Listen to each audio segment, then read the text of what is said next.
If you love Baltimore sports, you'll love WNST.net. Viable, isn't he?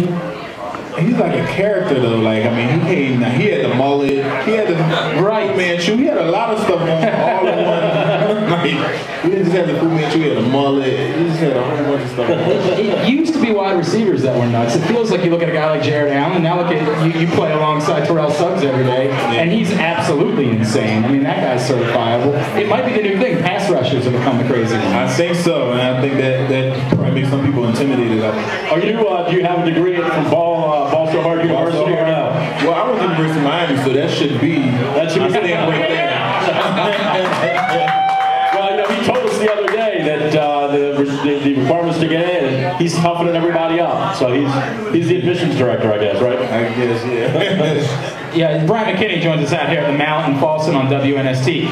Brian, when you talk about a guy like Terrell Suggs, it's so funny because he's so freaking goofy. I mean, he's just the goofiest dude. But yet, he's genuine in being a leader and being a great football player. He was one of the best football players on the planet. Is it ever weird to you to see the guy go from ridiculous, goofy, just crazy person to all of a sudden very serious football player real quickly?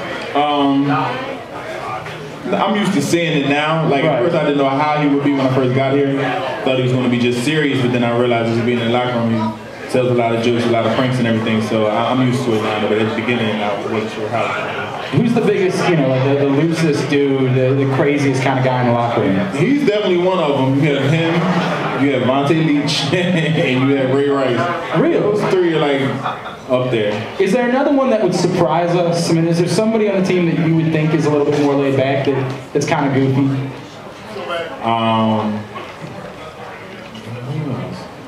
I heard Flacco. Never laid back. I heard Flacco drop the B word one day as he was breaking the huddle, and it kind of caught you guys off guard a little bit. Probably, yeah. He does things here and there that'll catch you off guard that you wouldn't expect him to say. So with that in mind. Brian, it's funny. You said that the teams that didn't want you. The teams that said, oh, this guy, he's over the hill, he's too fat, he's things like that. That's what they said about you. Right, oh yeah, so I got confused, right.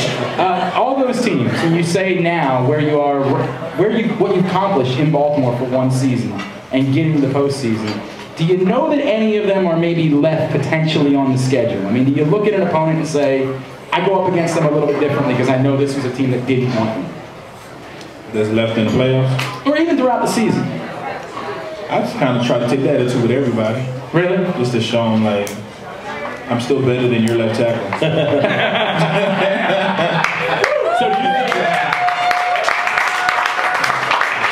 do you think this, obviously the home game is vital, just gives you guys 2 weeks, 2 weeks to prepare, gives you a little bit of time. The history, recent history, Ravens were able to go to New England and win there, so in the playoffs, and it's a different New England team, but it feels like as this moves on, week by week, Pittsburgh's getting hobbled, Houston loses their quarterback, Denver's lost 3 in a row. It really feels like this thing's, without saying set up, it feels like it's going in the right direction. I feel like it's coming together, and I mean, this is something, when I first got here, Ray always tell me, let me touch that confetti, Matt, come on, help us get there. So this was something that, we've all been trying to get to for a while. The way things seem like they're playing out, it seems like it's putting us in perfect position. I don't feel like our team is that banged up compared to some of these other teams in the league.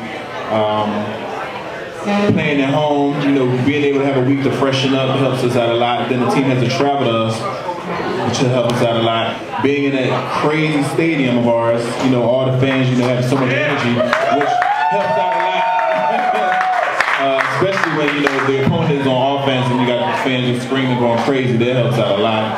And then just all that factor in, by us winning that playoff game, that first playoff game, and then to go to the next one, I think that'll be a lot of good momentum. I'm kind of helping to get you to sing before we wrap this segment. To sing? I would love to hear you sing. I really think that's the one thing that kind of has to happen. Wait, did you know they had a karaoke event? I heard that. I heard about a bunch of those. I seen they played it in the team meeting today. Did they really? Yes, it was funny. I don't know, somewhere you got to be able to look it up, because the way they played it, it's somewhere on the internet.